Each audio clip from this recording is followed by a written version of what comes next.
Okay, well, hi everyone, and thank you very much for watching or listening. Liam Hartree here today with another episode of Presenting Champions for the Simply Inspired podcast. And today I've got a very, very special guest.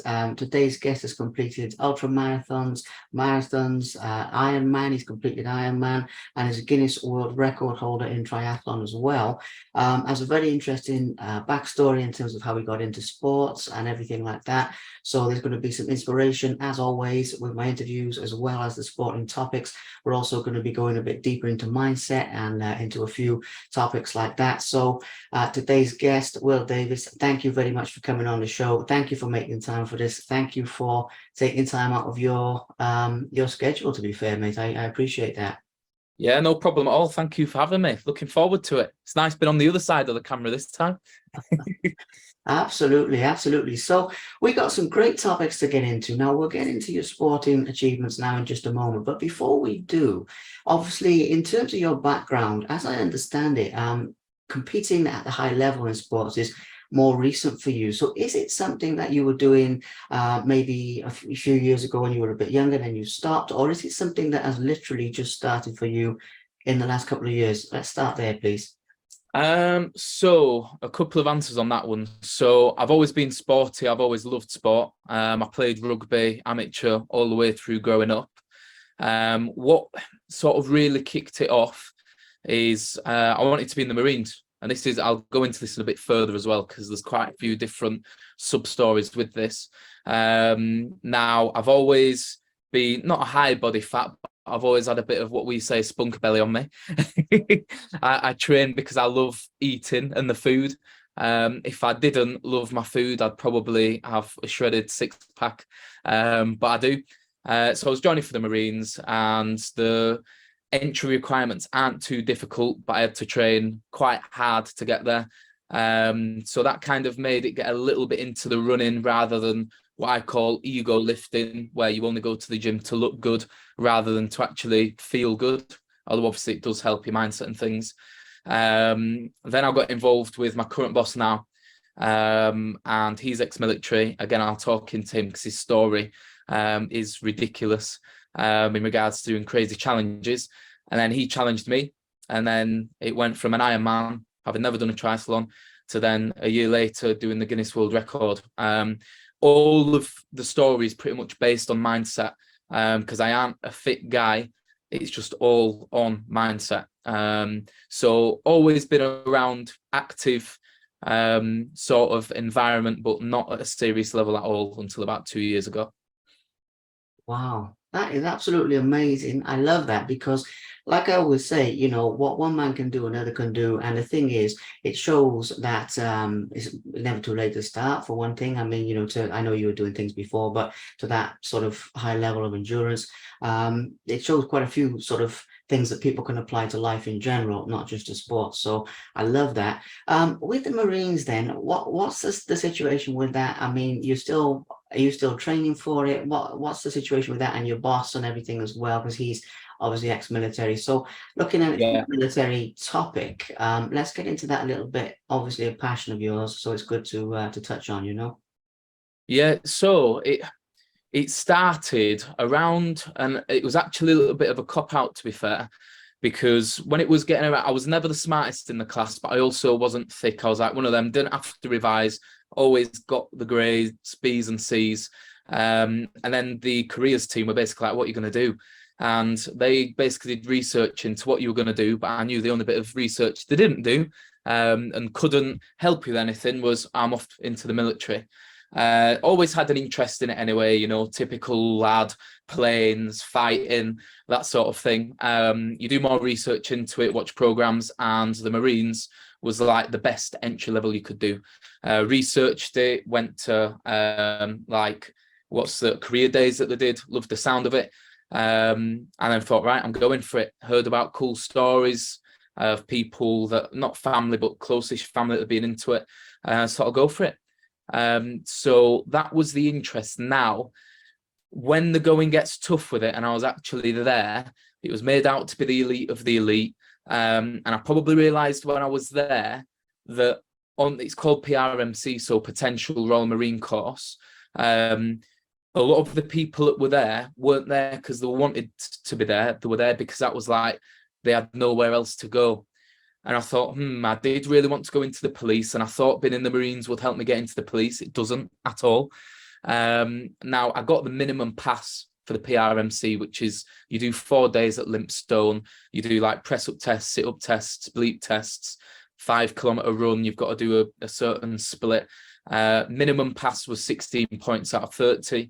I got 16 points out of 30 and went, I'm never going back. Literally. So then leading into how I got with my boss now, my partner's dad's in property and I worked hard for a month as a chef, helped him out on one of his properties, and he was earning twice as much on one student let that I was earning working my ass off. And I thought, why doesn't everyone just get one of them and not work? My mum works for the NHS part-time, 900 quid a month. And I thought she could just buy one of them and not have to be there. So that set the insight. I saw an ad on Facebook for a 1-day course in Leeds, went to it, signed up for the training, and it was this guy called Stephen Green, ex-military. I later ended up getting a job with him. Basically, I hounded him for a job. Want to work for you? No, we haven't got any jobs. And I says, look, I'm probably would be going into the police, but I'll work a month for free, and I know you'll want to keep me. And he went, I like your attitude. Let's do it. And I basically said to him, I'd be a bitch for a month. So I helped him out on lettings, admin. I was putting bloody desks up in offices, but I stayed there. Now, he set himself a challenge, and it was called the Homeless Millionaire. Now, there's a few parts to this. 1, he wants to raise awareness. 2, it's to qualify him as in his mindset, because our training isn't just property, it's property and mindset as well. And then also it was basically to inspire people, let's say, without trying to fluff it up. So the challenge was he had to go to Leeds. He had a week. He couldn't use any of his like contacts from his portfolio, anyone that he knew. He couldn't use his phone, nothing. He went there for a week, and he had to get a job, haircut, clothes, money, and the biggest one was a place to live. What he didn't tell us is the first 6 days he'd be getting hooked on heroin. Crazy. He didn't tell his partner. His partner absolutely booted off. He's got 2 young kids as well. Crazy guy. And anyway, he did the 6 days on heroin and then completed the challenge in 1 day. Wow. Yeah.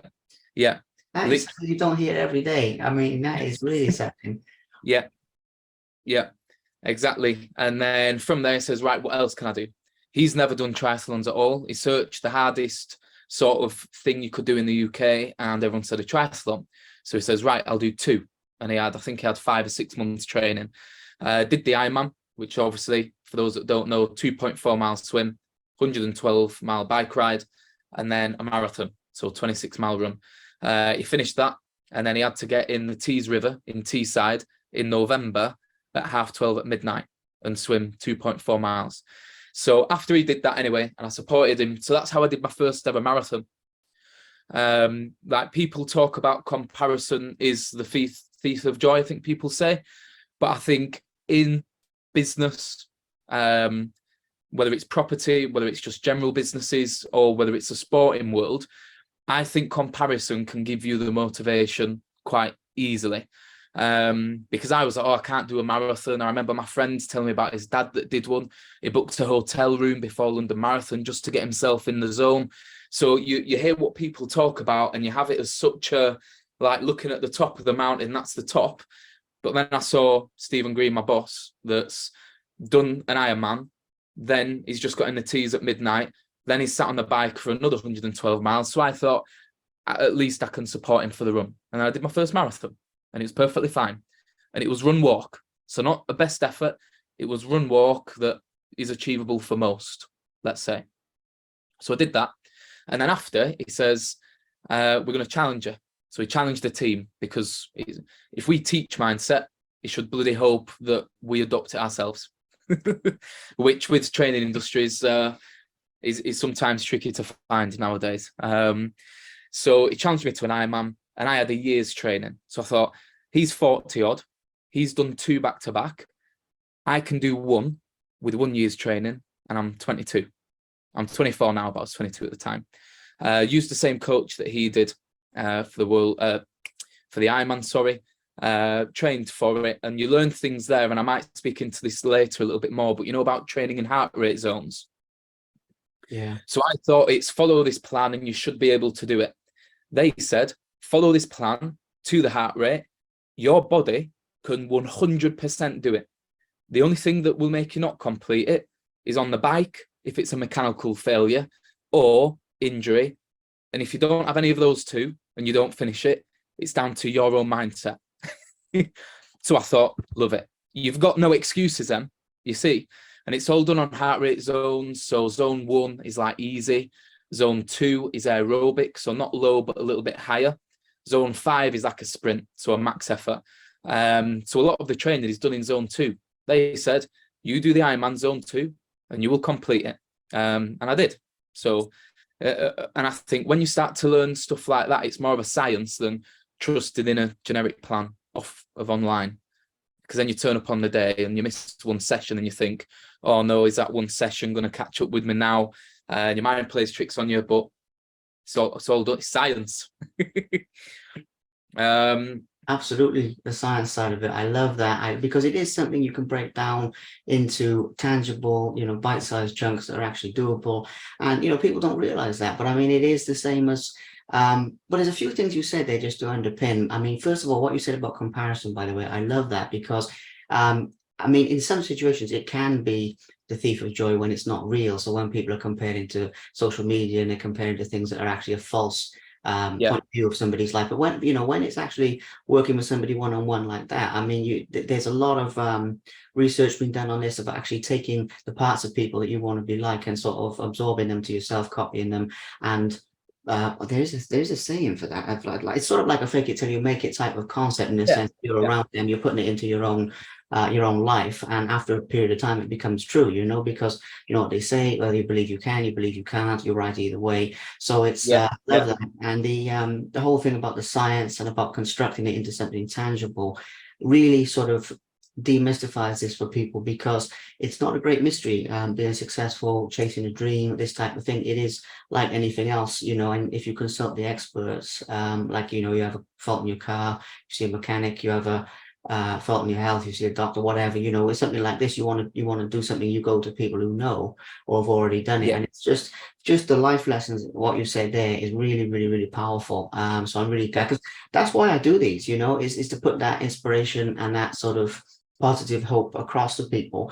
So touching on that, so we touched on the marathon itself. Now I want to get a few of the sporting achievements in your own words, because there's an ultra in there. There's obviously Ironman itself. I want to hone in on a bit more. There's a couple of things. So with these, I do have 1 or 2 mindset topics to ask you, but let's start with setting the scene of describing them in your own words, because it's one thing to hear about it, it's one thing to watch it, but being in there like that, mile after mile after mile, doing what what you've done. Can you describe the experience? I know that's sort of a pretty big question, but what the experience was like for you in your own words, please. Is this with my first ever marathon, or is it more so or mixed? What you can walk through them, I think will be the best thing. I mean, you touched on the marathon a little bit, so we'll touch on that, but mainly the ultra one that you told me about, and Ironman particularly as well, because Ironman is just tough as it is. But just the inside track, because when I do these interviews, I ask people, I say, look, it's one thing to watch it, it's one thing to listen to it, it's another thing to be there. So I will hone in on a couple of specific points shortly, but first of all, just describe how you felt doing it, what the day was like, obviously how you felt when you actually completed it as well, because that's something you can't, I mean, you might be able to put it into words, but what goes through your mind at the finish line, just little things like that, basically the things that people don't see from the outside looking in, unless they've done it themselves, if you get what I mean with this, Yeah. So I think the biggest thing was with the marathon is, as I was saying before, how everyone talks about this super massive thing, and I think the external influences around everything, you don't realize how much it impacts you, and it can be for positive and for negative as well. Now, the marathon itself I did not see that as a big thing, purely because Steve's obviously done that much with little training, and I was already a bit of a runner, and actually did it in the worst trail shoes ever that wasn't even meant for road races. And it was just the fact with that one, and Steve talks about it, is never, ever, ever look at it as a marathon. As you start it, go 1 mile down, 26 to go. Ever. You always need to chunk that down. I'm the worst, and I still do it, but I'm getting good at catching myself now. I'm sure we'll come on to the world record, but that was obviously that was about 240 miles. We will never go 1 mile down, 239 to go. You chunk it. Now, another thing with that, because I'll come back to the chunking, is with the Marines. I was meant to go into the Marines and I failed. I didn't fail, I dropped out, but I told everyone I was going and then I didn't, so I failed. Told everyone I was doing the police, failed. Was meant to do a season I've got family in Vegas. They said come over, applied for my green card to go over, didn't happen. Then it was a case of, there's another one. I was meant to do a season skiing. Didn't end up doing that. So this was kind of things, and people, do you know the old cartoon called Mr. Ben? Yeah. People were calling me Mr. Ben. My partner's family were like, oh, Mr. Ben's here, because another day I had a different thing that I was doing or going or working, and none of them ever happened, and it was a new thing the next day. So going into it, I started to have this fuck you sort of mindset of, I say I'm going to do it and I'm going to do it now, because I felt like I had something to prove almost, which again is ego. Which is ego, but ego, it's, you search it online, ego doesn't serve you. But then in a lot of things, and things like this, ego probably will get you around, basically. And that's why before the world record, I was posting it all over, and I was saying things like death before DNF. And if you get it out there that much, that many people know, you cannot fail. And I would have finished on my hands and knees if it meant finishing rather than dropping out. So if you're going to do something, tell everyone you're going to do it. Get it out there, chunk it down. Don't look at the mile 1, 26 to go. I'm the worst for saying, oh, I've done 3 miles, so that means I'm 1/6 of the way plus a little bit more, and then you do 4 miles and you chunk it down, get it out of your head. Just do the next mile, then do the next mile. A great thing for people that might only be doing 5, 10, 15 kilometer runs and wants to go for the marathon is switch to a run walk. It'll feel really weird at first, but I did 5 minutes run, 1 minute walk, and that 1 minute walking does not affect your pace that much at all, but it really allows you to reset. You only focus on getting to the next walk. Just get it in your head, focus for the next walk, and you'll forget that you've done how many of them. It's just focusing on the next one. And what that does to your legs in regards to the, what's the word I'm looking for? Not deprivation. What's the word? Oh my God. I know what you're thinking of. So yeah, taking it a mile at a time, Yeah, it's the fatigue. Yeah. What that minute walking does for the fatigue and the lactic acid in your muscles will help it out. And I would say to anyone, if they can run 10K now, no matter what time, they could do a marathon tomorrow, run walk, and not feel too bad the next day. Wow. Now that's an inside track. I knew that would be a good answer, but that was really, really, really good answer because again, as I keep saying, the life lessons, you can apply to anything, but specifically for running as well, powerful advice. And that's what I try and do with these. I try and get into some of the things that people don't see from the outside looking in, and to, as you've already said, breaking down the science, because it is a science of how people do these amazing things, because it's still an amazing achievement, but I love the way that you've broken it down. Let's touch on the ultra marathon as well, and we'll have to walk through these, and then we'll come back to a few mindset things. But the ultra marathon you mentioned, how far was that? Obviously, I know ultras can be like 50 miles, 100 miles. There's a few different. Some people do 70 or 80. I've spoken to a few people with those. How long was your one, first of all? So, there's a bit of a story to this, and this is ego showing again. Did the marathon. And how it was, I actually said Steve challenges us to an Ironman. He says, if you've done a half marathon, do a marathon. If you've done a marathon, do an ultra marathon. And then the Ironman led from there. Now, an ultra marathon, I searched it up, hard ultra marathons to do, and it came up. It was on Red Bull website.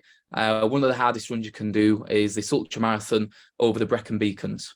And I says, right, cool. It had tons of elevation in, but I thought, sound. It was only 31 miles then. You could do 31 miles or 36 miles. And I says, what? So I can say that I've done ultramarathon. It's only 5 miles more than what I've already done.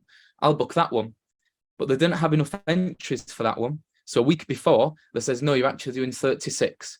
And I thought, right, okay, it's just another 5 miles, do another 5 miles. Then we got to the top of the Brecon Beacons, and the farmers have actually got rid of the signs. So we ended up just doing over 40 miles.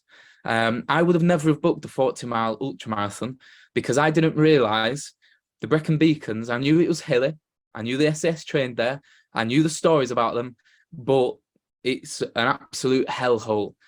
We had to run basically as the crow flies, and we says, right, instead of running around, which will be an extra 8 miles, let's go that way, and it'll just add 5 miles on to get back on track.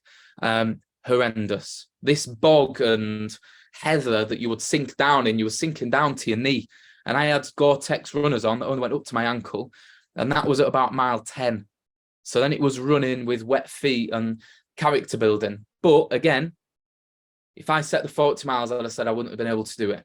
But because you kind of had no choice, and again, the finish, death before DNF, I did it. So yeah, 41 miles, Brecon Beacons, disgusting elevation. I think we did the equivalent of 2.5 of Snowdon.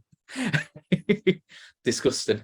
Yeah, it is brutal. I have spoken to a few people who've done that, and especially with that side of things, with the trail running and everything, not just with the roads. I mean, some of the elevation is insane. I mean, it's Yep. yeah, it is next level. Something to touch on here that I think people will find interesting. We've talked a little bit about the mindset during the event itself.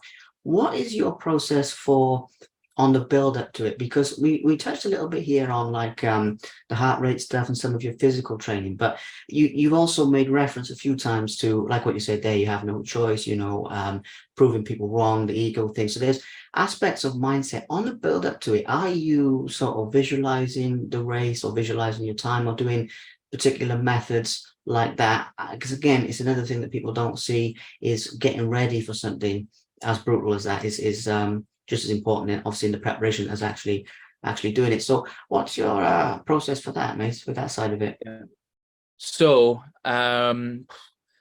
there's about 5 different rabbit holes to go down here. So 1, surround yourself with people that have not necessarily done crazy things, but they've shown adversity and done things that they probably on paper shouldn't have been able to do. So we have a tagline, and Steve wore this on his top when he did the world record, of set unrealistic and unachievable goals. Podcast. So I've got here, I can't get it down, it's stuck to my wall, but it's a photo of me and Goggins. Okay, David Goggins, what a guy. Audio books, and again, when I'm talking about comparison, he talks into a story on his latest audio book about his knees were knackered. He went to these specialists in America and they couldn't do anything. He found one that said they would operate, and it was a junior doctor that actually drilled loads of little holes around his knee for the bone. What's the inside of the bone called? Sorry, I'm showing my marrow, a bone marrow. I think it was like that. Yeah, his bone, basically stuff, cartilage, whatever, to come out, and it should heal stronger. But his body rejected it, and he didn't know he was even having that done. And then he couldn't walk. Then he found someone that would basically chop his knee off at the top of his shin and at the bottom of his femur. And he'd basically have a new knee manufactured, put in. And his body could have rejected that, and he'd been in a wheelchair for the rest of his life. And he basically said to them, okay, let's say best case scenario that my body does accept it. What's the most or craziest thing, or what's the best thing that people have done after? And it says someone, I think it was 14 months after, ran a marathon. And he says, okay, what's the soonest thing I could do? They went, after 6 weeks, you might be able to sit on a spin bike and get your legs moving. And he went, right, okay. So he booked a 400-mile bike ride for, I think it was 6 weeks after he did it. Ridiculous. Anyway, he got on the bike. It was in his lounge. He said he was watching the ESPN, and weeks after, he was just getting his legs moving all day. And he said it was agony every time he even bent his leg, which on a bike is a lot. He went into this race. He got 120 miles in, absolute agony from the start. His partner was following him in the truck, and he basically said, you know what? I'm not going to do the full 400 miles, but the fact I've done a 120-mile bike ride after all of that is an incredible achievement in itself. Partner picked him up. He took some meds, put the bike on the back, got into it, and he went, you know what, though? That wasn't Goggins talking, that was David. And Goggins isn't a fucking bitch. So he got his bike back out, got back on the bike, and finished second. He went from last to finishing second in a 400-mile bike race, 0 sleep. So I thought, fucking hell, if he can do that and I can walk, I can do an ultramarathon. I can do an Ironman. And I know he's crazy, and I love him to bits, but I think a lot of it is unrealistic for people to apply day to day. But if you can take different snippets and put that on your tool belt and use it, then bloody use it. So I did. Now, also, yeah, podcasts every night. I struggle with sleep. So I put a podcast on for half an hour timer, and I'll fall asleep in about 10 minutes. People say that even when you're asleep, you're taking the info in. I've got absolutely no evidence for that. But if it works and I'm asleep, then it bloody works.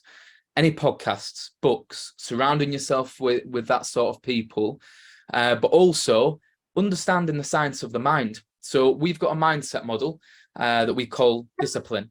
The business I work for is Discipline Limited. Our charity is Discipline, and it comes from our mindset model. So D stands for desire. You have to have the desire to do it. And this is where your gut feeling normally comes in, because if you don't have the desire, nothing will get done, or you'll find excuses. Now, the I is imagination. So he spoke about the visualization. Conor McGregor, who probably one of the greatest UFC fighters ever, you see him, and there's a great documentary on Netflix about him. He's visualizing the shot. He tells the guy, Jose Aldo, to win the championship. He's undefeated. Conor McGregor's undefeated. He says about the exact punch he's going to knock him out with. He tells him he's going to use it. In the changing rooms before, you see him, he steps back, bang, over the top. He does it in the changing room over and over again, and he knocks him out in 12 seconds and wins his UFC title. Who's the greatest bodybuilder of all time? Arnie. He talks about visualization. The best motorcyclist racer, Valentino Rossi. He kneels down before his races, or knelt down before his races, holds his pegs, visualizing the corners. Tiger Woods, you name all the biggest people in sport, and they are visualizing. Now, I thought it was, what the hell is that actually going to do for you? But it's more so if I found myself bored or in a car journey or couldn't go to sleep and I didn't have my podcast on yet, I'd be visualizing, okay, what am I going to do when I want to quit? What am I going to tell myself? Let's say I get a flat tire on the Ironman. What am I going to do? And if I get a mechanical, you know what I mean? And you're pre-handling. So I work in sales, and you pre-handle the objections before they've happened. Do it with your own flipping mind.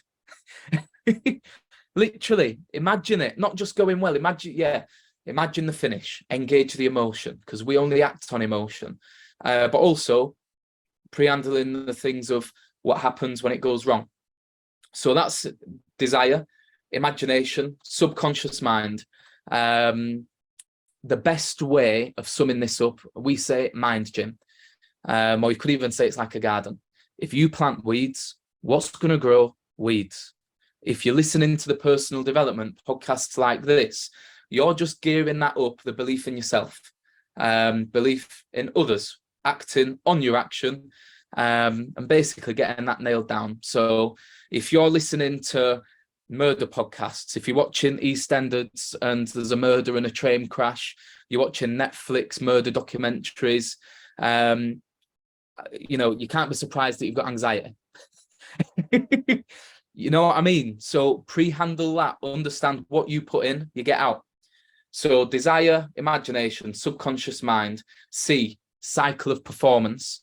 Now, this is going into a little bit more of the science of the brain and NLP, which is neuro-linguistic programming. Now, I'm going to try and give you, it's easy when you've got the cycle in front of you, but I'm going to try and dumb it down a bit so it's a lot easier to understand audio-wise.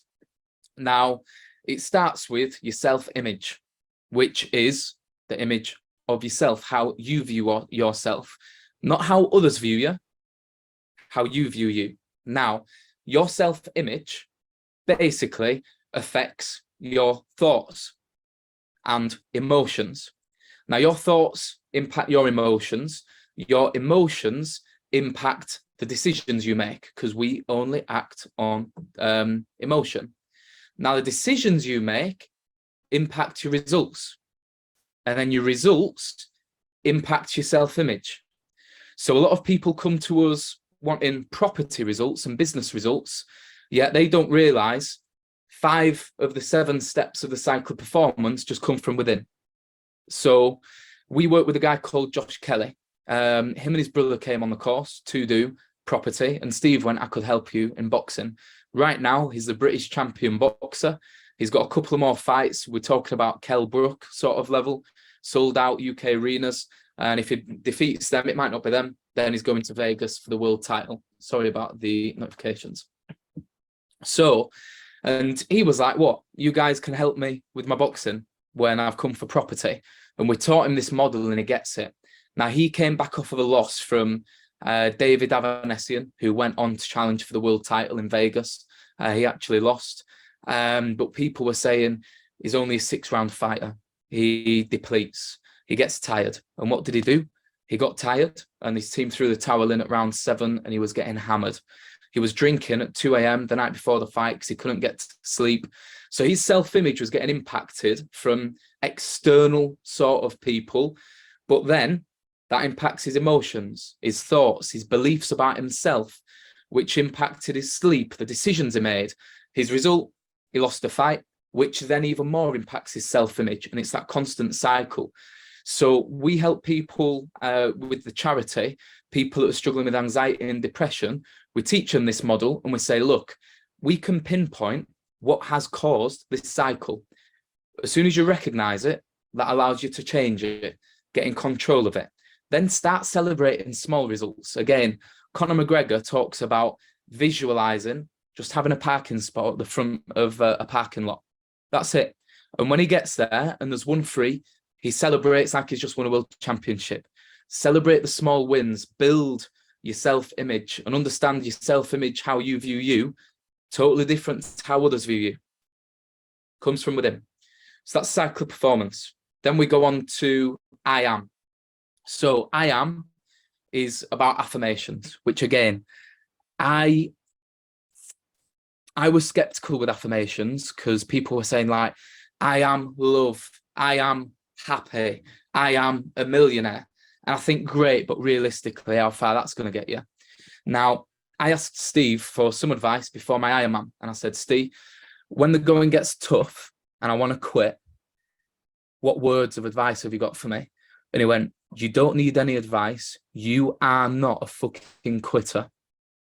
And I went, yeah, that is probably, you know, when you just get the right advice from the right person at the right time. So we kind of hit the nail on the head. So I've got it. I am not a quitter. I am not a quitter. I am not a quitter. If I get this thought of, oh, could I skip a bit here and dip out? How can I cheat? No, I'm not a fucking quitter. Get it in. And we talk about affirmations. I thought they were a load of shit, but my affirmation is I am not a quitter. No matter what.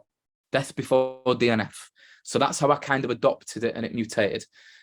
So this, I've done desire, imagination, subconscious mind, cycle performance, I am. So this is P, persistence. Whether it's business, property, relationships, endurance events, you need to have flipping persistence. Speaks for itself. Don't really need to go into that. L is lasting goals.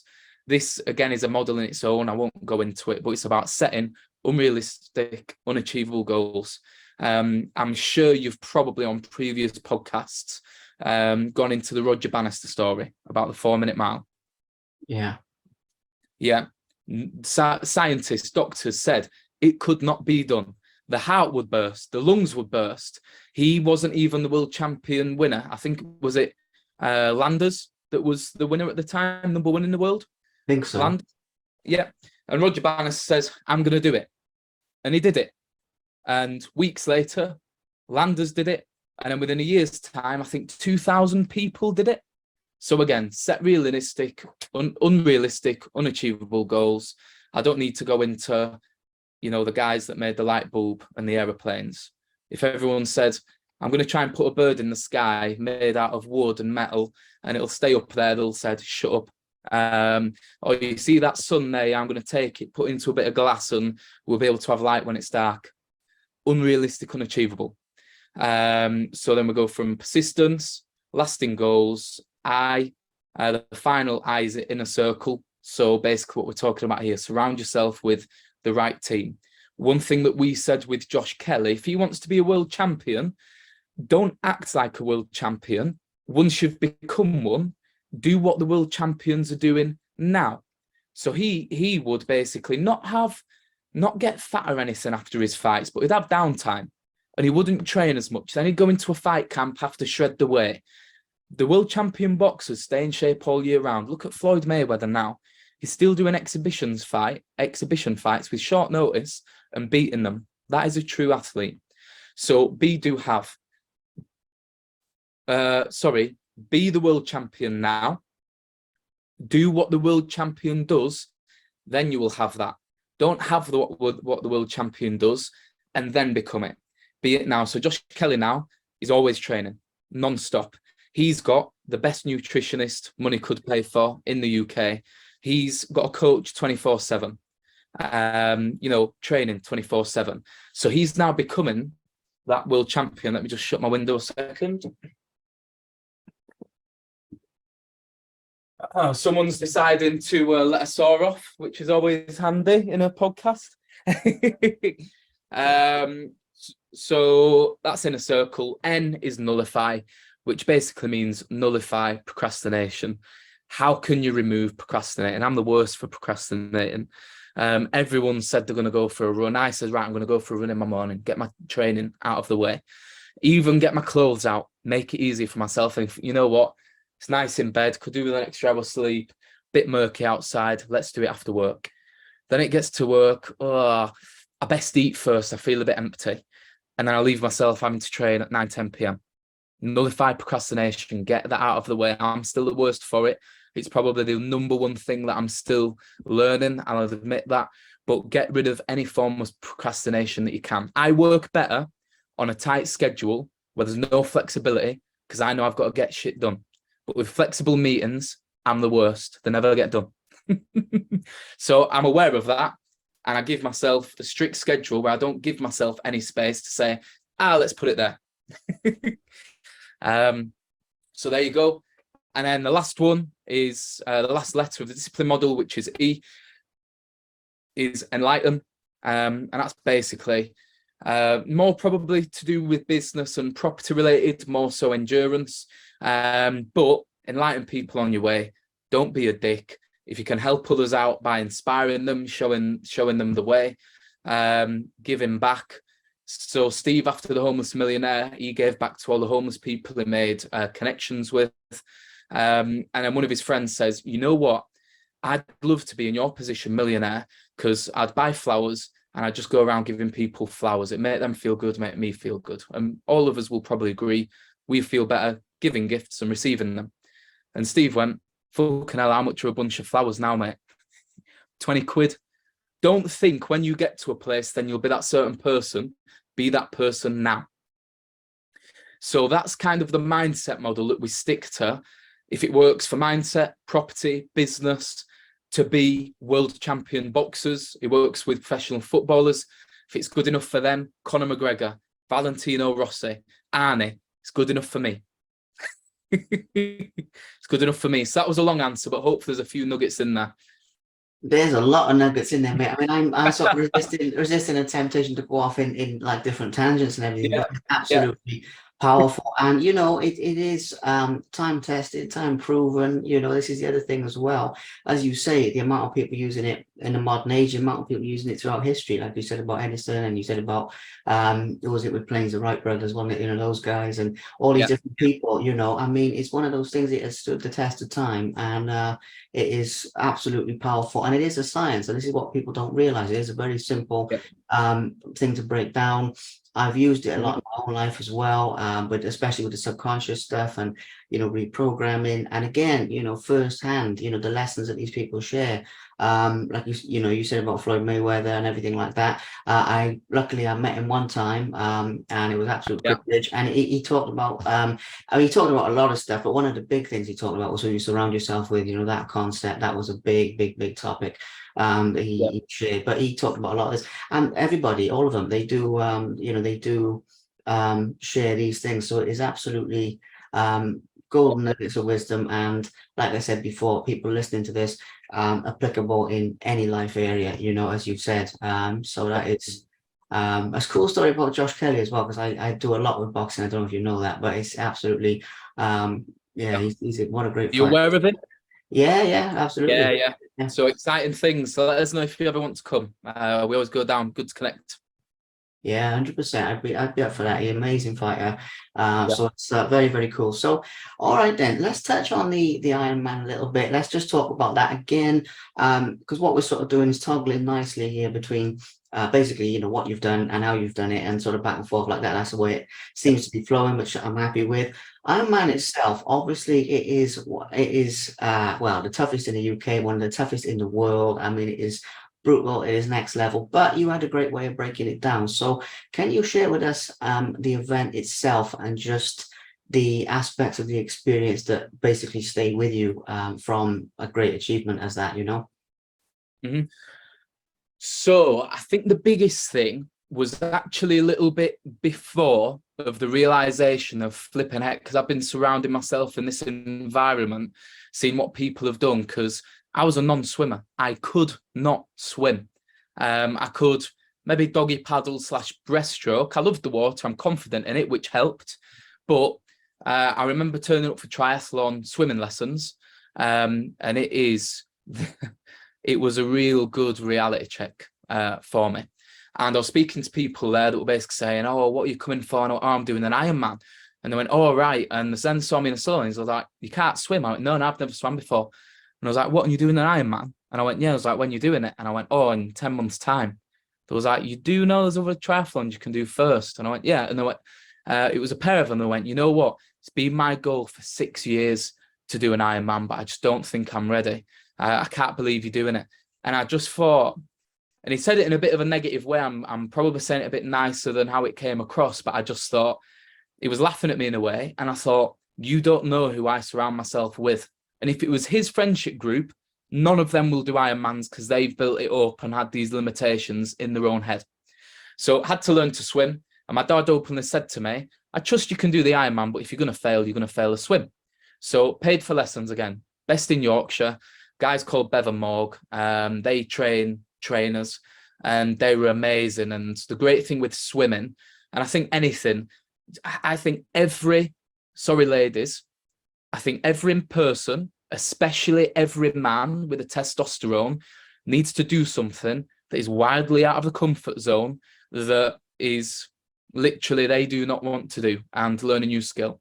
Because I think that we can get comfortable when we're adults, and having to learn something completely new in your 20s, 30s, 40s, just kind of, don't know, it's kind of inspires yourself in a way, like, whoa, and gives you that self-image build. Again, cycle performance I was talking about.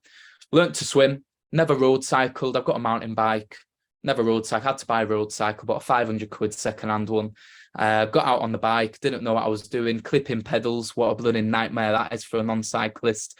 Running, I had it in my head, swim, if I get that done, great, relax, don't gas out on the event, obviously 2.4 mile swim.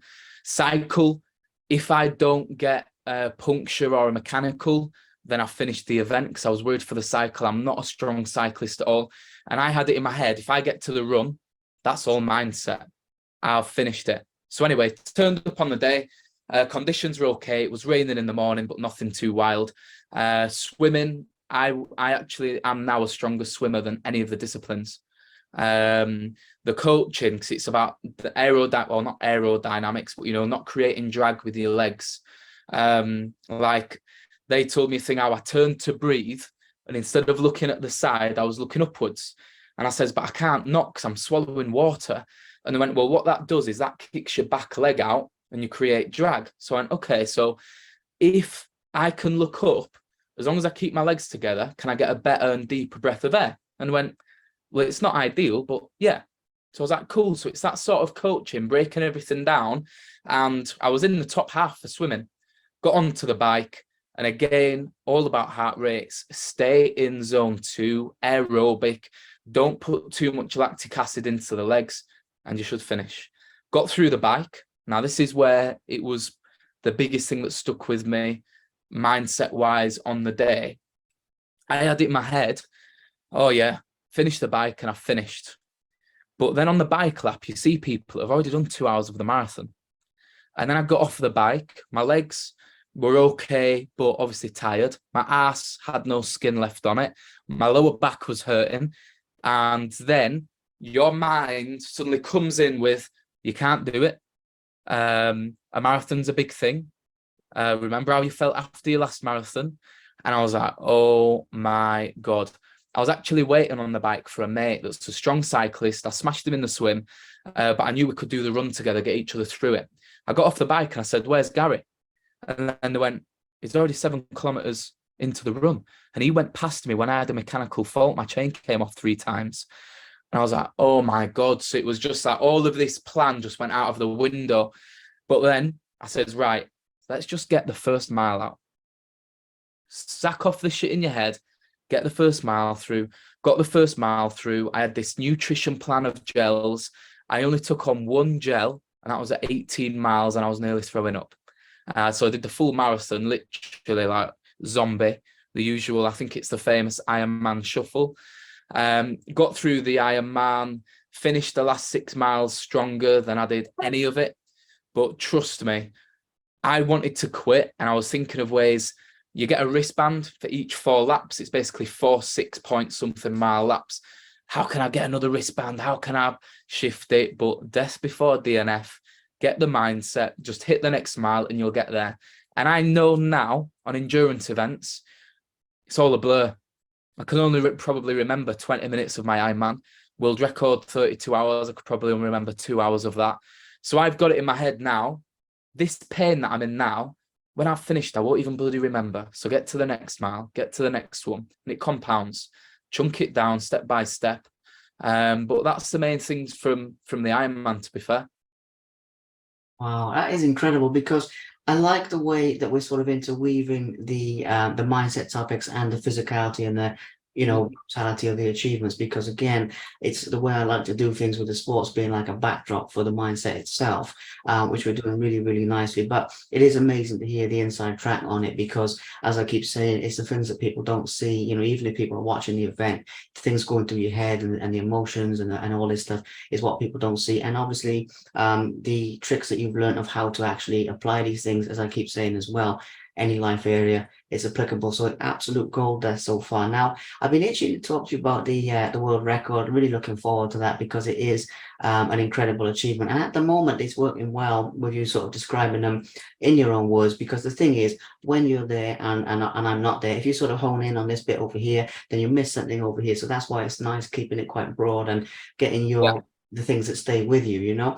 So the world record and everything, I mean, man, there's a bunch of things I'd love to know about it. But first of all, can you explain to us, for anyone listening to this who doesn't know the story, because obviously people listening to this as well, they'll some of them will have heard all about what you're doing. Some of them, it'll be the first time they've heard about it. I forgot, by the way, I completely forgot to give a shout out to Darren Wilson, who actually tagged you in my post and actually introduced us in the first place. So big shout out to Darren Wilson, safe if he's listening. But yeah, the world record side of things, let's set the stage with what it was, first of all, please, mate. Yeah. So the world record I did It's world's longest unrested triathlon, because there's a world's longest triathlon where it goes for like 5 months, and you might do a chunk of swimming, but you could only swim, obviously they swim a little bit more, but for one day, if you feel shit, you could do a mile swimming and you can sleep, which we're actually joking about, saying we could have done that instead of the training for a year. But the one that we did was unrested. So it's the longest ever triathlon without sleep. So that was a 7.2 mile swim, which took me, I think it was 5 hours, just under 4:45. It was a 186 mile bike ride. I think that took me about 14 hours, 15 hours. Then you had to get off and run a 47 mile run. So that was the biggie. You couldn't stop for longer than 5 minutes at a time. So that's the thing. You can't, and it's all right because you can fuel in 5 minutes. But what you can't do, or I can't do, is go to the toilet in 5 minutes. So it's that constant strain of, you feel like you need the toilet. Yeah, great, you can go, but you can't do what you wanted to do, if you know what I mean.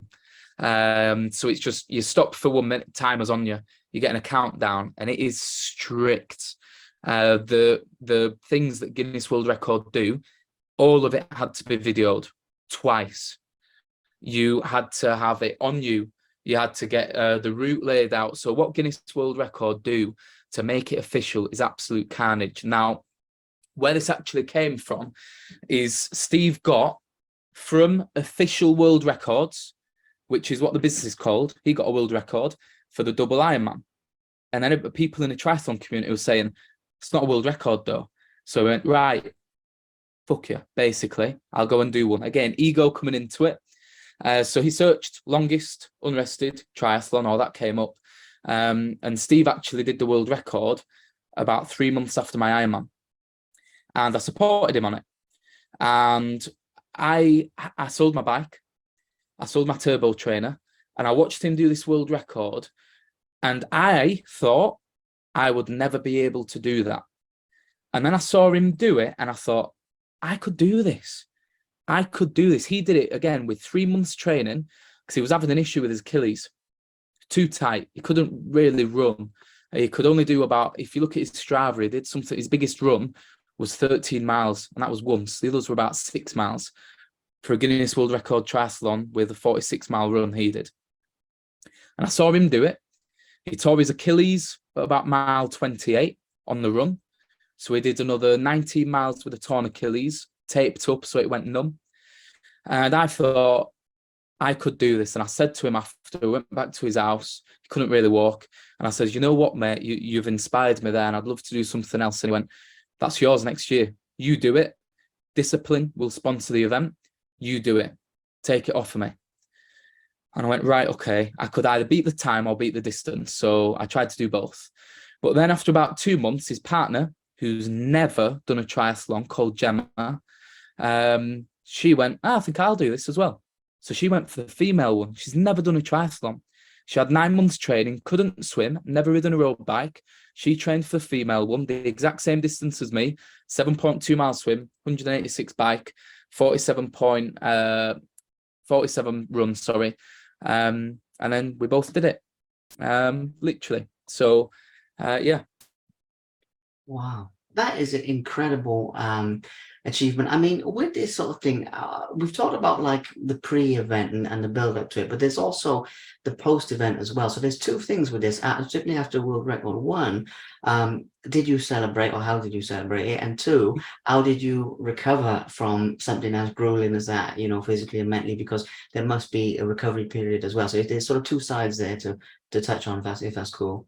So this answer is going to be a little bit bizarre, and I won't try and fluff things up.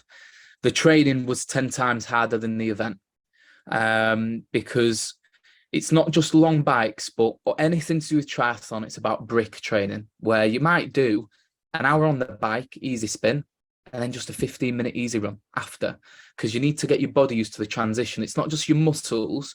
The biggest pain I was in on my Ironman wasn't even my legs. Yes, they were hurting. Yes, my feet were hurting. Yes, I had blisters. But it's actually my gut. and it was like the worst stitch I have, both sides. And that's why I couldn't take on any gels, because I had the worst stomach ache. So it's getting used to the transitions with that. So the training was the hardest because we did the coast to coast cycle, which is from Morecambe to Bridlington, 176 miles. It's called the Way of the Roses. So it's not straight across, it's like up and down.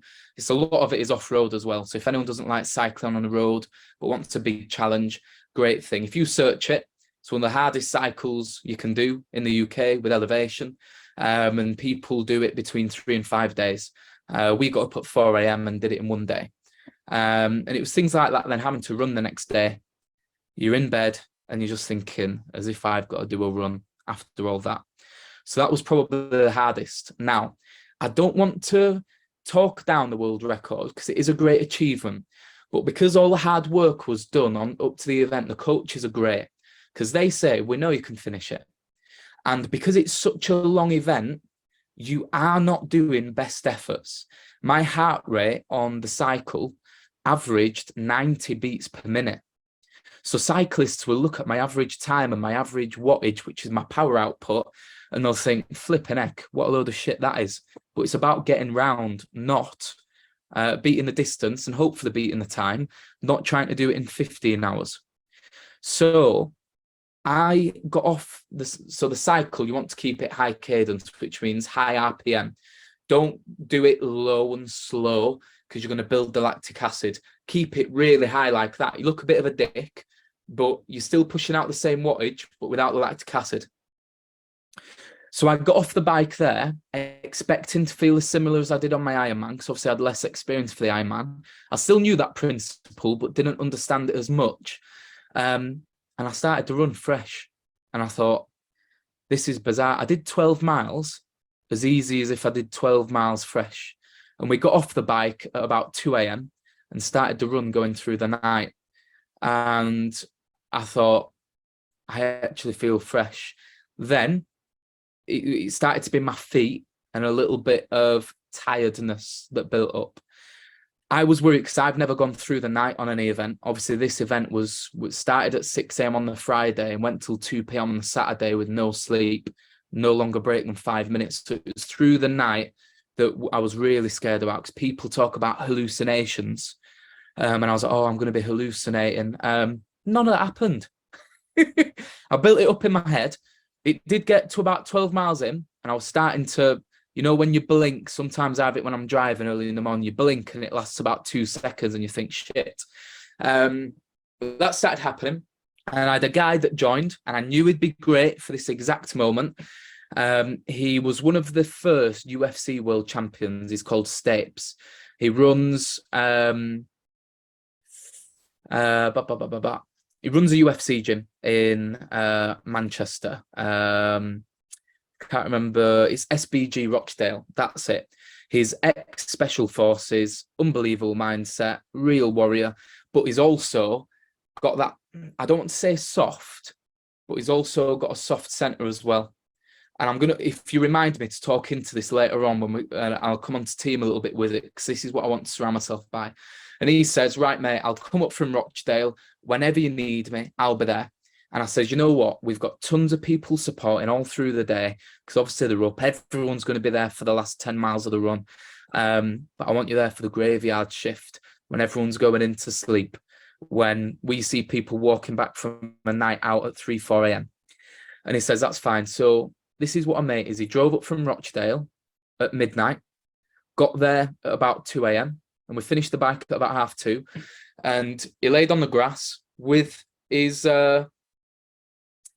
sleeping bag and just says, someone give me a shout when it's my time to go. And he went to sleep for 20 minutes outside. Anyway, got up and he started to run with us, and he went well. And then I said to him, I went, Stapes, my blinks are lasting ages. Have you got any tips for dealing with sleep deprivation from your time in the Special Forces? And he went, yeah, I've got this really good one. It's called Man Up Your Fucking Pussy. And everyone burst out laughing. And again, it's that sort of right advice from the right moment. And it got me out of that victim mentality. I had all these beliefs, mindset, sleep, deprivation. You're going to be hanging out. You're going to hit a wall. You're going to be hallucinating. And I went, you're right. And it literally, bang, chest up instead of bang, chest up, bang, running. Stop being a fucking pussy. Stop being a victim. Stop thinking, why me? Get it in your head. And I did. Got that on my head. Didn't get tired again. Obviously, you did want to stop, but it wasn't like, oh, I'm falling asleep, guys. I'm falling asleep. Fine. Just a switch. And that was just a little mindset thing. So everyone, if you're feeling tough, have a bit of tough love in your own head, because flick the switch, stop being a victim. So got through that. And celebrating wise, I finished it. Big finish line. There was about 200 people there. It was great. Everyone said that I looked fresh. I did want my own bed, so we waited for the Guinness World Record to adjudicate it. Went back home, got a gorgeous chicken kebab, and it's actually a healthy chicken kebab. I thought that I'd go to sleep for about 15 hours. I didn't. I went to sleep at 11, woke up at 7, which is like my normal times. And I went to a kid's party and was totally fine. The weekend after, I had a night out with my mate because it was his Ironman first ever one was a week after. We went out, had a good piss up, and then went back to the gym the next day. Literally. So I felt worse. I did a half marathon last week, best effort. I felt 10 times worse after the half marathon best effort, which was 1 hour 50, than I did a 32-hour ultra triathlon world record. Wow.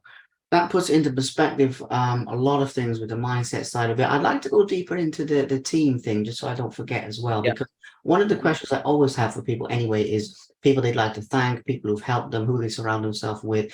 And the reason for that is, as well as showing the importance of who you have in your life, also it gives people a mention because from your point of view, you know them and they know you and you're all working together, but from the outside world, they're behind the scenes in a way. So who are some of the people that obviously we've talked extensively about Stephen and we've mentioned a few people, but talk about some more if you want to, but any other people that we've sort of missed out of this as well would be absolutely brilliant to touch on, you know? Yeah. So I'm obviously going to go straight to Steve Green because one thing that I said, and this, everyone needs something like this in their life. He believed in me before I believed in myself. And he did that every single time. And if it wasn't for him, I wouldn't be the partner that I am today. And not just endurance, I wouldn't be the businessman I am today or the Guinness World Record triathlete. And having someone that believes in you more than you believe in yourself, which isn't an easy person to find, and I totally get that, but you can be that own person, and that's what I've learned and kind of want to share. Now, also my partner, again, not easy to find. We were refurbing our house while this was going on, and she just says, whatever needs to be done, I know you're not going to be there, I know I'm going to be doing a lot of the house, but I'll do it. So thank you to my partner. Obviously, my parents, again, not easy to find because you're not dealt this hand lucky all the time. Non-stop support. They were there, bless them. They're in the 60s and they only got about 3 hours sleep. They didn't, no, you can't do that. No, you should be doing this. They trusted the coaches, trusted the process, didn't interfere. So there's about 20 support people. I won't go all into them, but they know who they are. And then the biggest one is the coaches and some of the support guys, because what I love is 2 of the coaches. One is called Ronnie. They both work for a team called Intricate Training, which is for any sort of endurance event, or even if you're wanting to lose weight, they'll coach you, but it's all done on science. So it's not something you need to believe in. It's the science. You do, and this is the military background coming into it, you follow X, Y, Z, which is proven, you will achieve result. Change that, don't follow it, you'll achieve a different result. Let's cut the basics down. But Ronnie, a guy called Damo was my main rock, my coach. And then Stapes, 50 cal, who was the MMA guy I was talking about. We're going to be doing Marathon des Sables together, which again, I can speak into that later if you want. All of these guys, and my best friend, Matthew Ramsden, he's a PT. All of these guys are hard as nails, but they've also got that soft core where they're never going to be hard as nails and shut up your pussy. Yeah, he did with a sleep, but I knew I could go to them. And if I says, I'm having a low day, and it's no judgment, I was beefing on the last sort of 3 miles of the world record. Maybe actually the last 3 to 6 miles, last 3 miles, I was all right. I was just beefing, and I'm not really a crier. And I knew I was comfortable crying in front of all of them.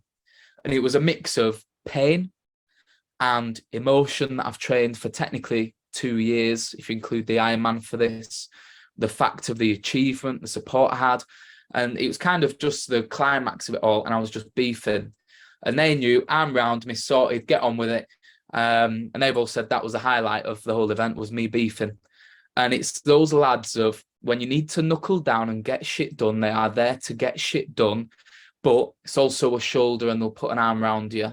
It's that perfect balance. Because what I don't want is a military sergeant, which Ronnie actually is, well, he's higher up than a sergeant, that just wants to blast you. You broke your foot, carry on. Yes, you need a bit of that, but also that human approach as well. No bullshit, but also the soft side.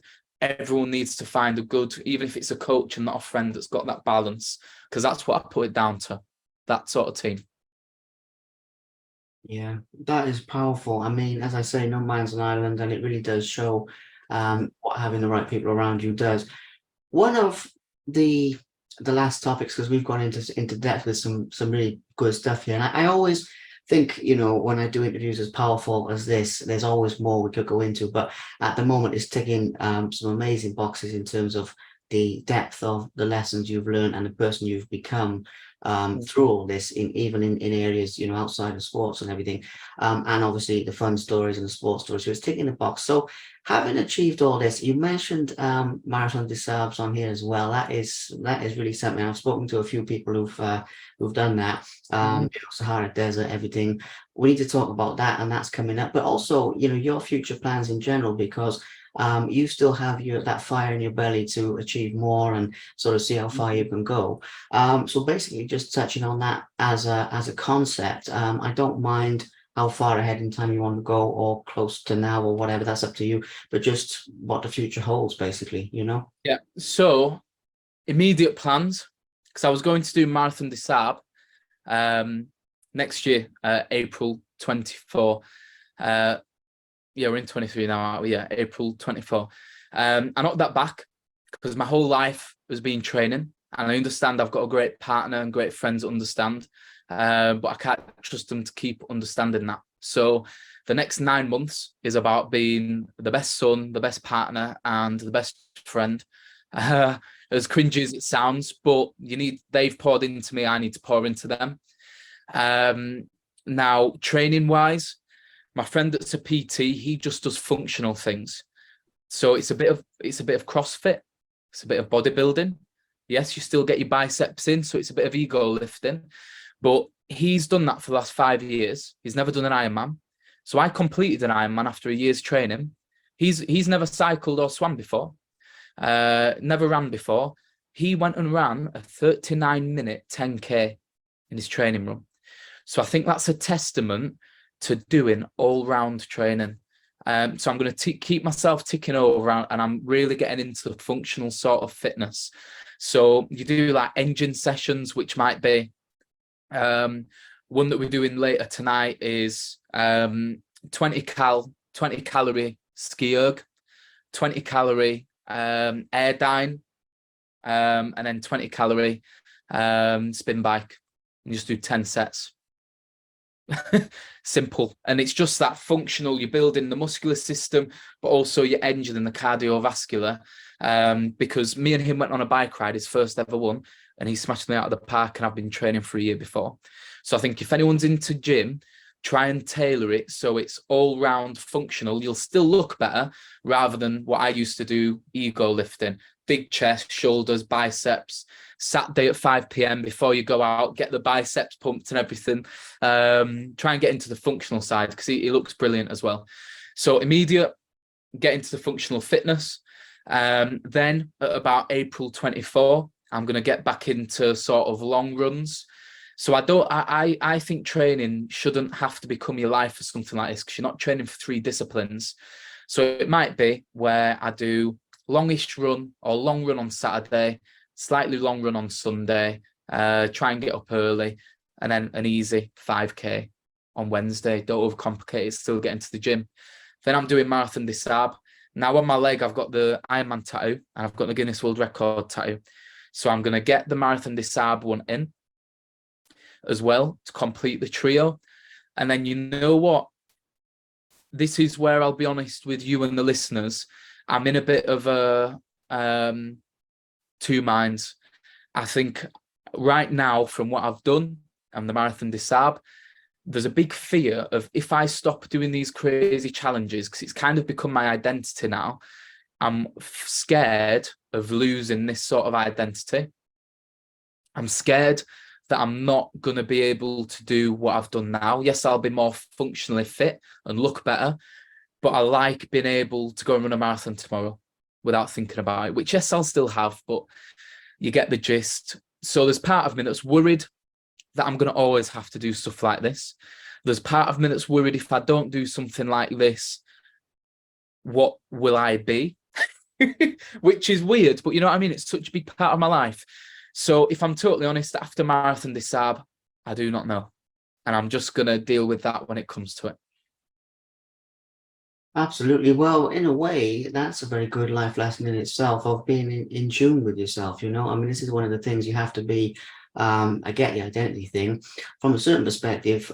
You will have always achieved these things, so it's not something people can take away or something that people can lose. Yeah. But I understand then the pursuit is often of these things is as much of the buzz and the power of it as actually doing it. So it does make a lot of sense. But being in tune with your body, I mean, it's not a black or white thing. Maybe take a break and do another one. Maybe do it. I mean, it's all about balance as well. There always has to be balance in our lives. But either way, the future is bright because you've shown yourself what you can do so far. I mean, the sky is the limit from here. I mean, there'll be other challenges, and there's other challenges out there. And if it's something that really lights your fire, I mean, I've interviewed a few people with Marathon des Sables, with what's the other one, the Badwater ultramarathon, Death Valley. There's one that I'm looking at called the Dragon's Back, obviously in Wales. Yeah. Which is harder, the Marathon des Sables, but minus the heat. So yeah, there's a few things, but my advice to anyone, because I've obviously gone from never doing a triathlon, a year later Ironman, a year later Guinness World Record triathlete, which yes, sounds great, but I feel like I would have liked to have done that journey over 5 years and enjoyed more of it. Because I think I've shot my load too early, if you know what I mean, in regards to, because my friend's doing I'm Barcelona next year, or I think Austria, sorry. And I'm thinking now, you know what, I'd have loved to have done that, but now I'm just thinking, I'm only doing it probably to say that I've done it, rather than the fact of actually wanting to do it. So we talk about the discipline model and desire.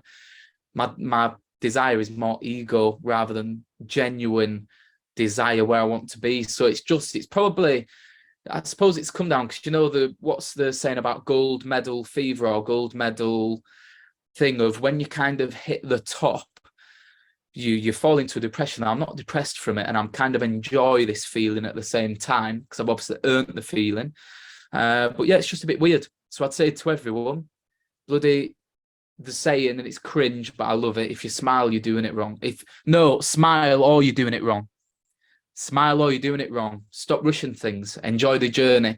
Because when you've completed it, you probably realise it's all about the journey more than crossing the finish line. 100%. Yeah, you've got to enjoy the process because at the end of the day, the process is what you live in. I mean, this is a big part of it as well. I mean, irregardless of getting the results and this sort of thing, if there's something you're spending that sort of 90% of your time doing, and by that I mean 90% of your time in terms of like the event being a tiny bit, because I know there's other life areas as well, but in terms of the training, the event actually comes into being quite a small part of it. So you have to enjoy each day in the process. Otherwise, what is it really worth doing? And I have met some people who really emphasize the sort of suffering through the process of it, and it's not a way to live. I mean, it's obviously going to be pain, but you've got to enjoy it to get to the result, and then the result's like a cherry on top. So it's even that is a powerful lesson. You've done a lot to be proud of. We've talked about a lot. I've got a feeling there's going to be something else crazy in the future. You probably a year from now probably get back in touch and you've climbed Everest or done Oh, hello. or done the Dragon's Back or something, whatever. Yeah. we'll definitely catch up again. Yeah, But for now, I want to thank you very much with everything that you have shared. Obviously, being an open book about what goes on in your mind and your heart and everything, as well as the actual physical achievements. I'm very grateful for that as well. And mhm. yeah, I mean, this has really inspired me. I've enjoyed it. I hope you've enjoyed it, and I know that a lot of other people will enjoy listening to it because of what you said earlier, where it will really resonate with people because you weren't always doing this. You took the limitations you thought were there and just smashed them to pieces and went right Yeah, through them. And it's a wonderful thing. So just a big thank you for your time. To be honest, mate, is the last thing for me to say. yeah, spot on. Thank you. And one thing that I would want to leave Sure. was people. I've said a thing that I'm worried that might come up. Or I've said if you can run a 5 or 10K, you can run a marathon. And one thing that we ask people on our training is we say we've done the world record, 7 mile swim, 186 bike, 47-mile run. You guys know it. And we say, put your hands up if you think you could do that. Room of about 100 people, put your hands up if you think you could do that. No one put their hands up. And then we say to them, what if I had a gun to your loved one's head? Would you be able to do it? Everyone puts their hands up, which is brutal, but it's that sort of between the 10 seconds from asking the questions, they don't suddenly grow muscles. They don't suddenly, 40 beats per minute resting heart rate. They don't suddenly get fitter. And it's just that shifting mindset, and that comes from within. And anyone can touch that at any point that they want. It's just flicking the switch. So thank you for having me. I hope people had that as a good listen, take plenty of nuggets for it. And yeah, thank you for your time.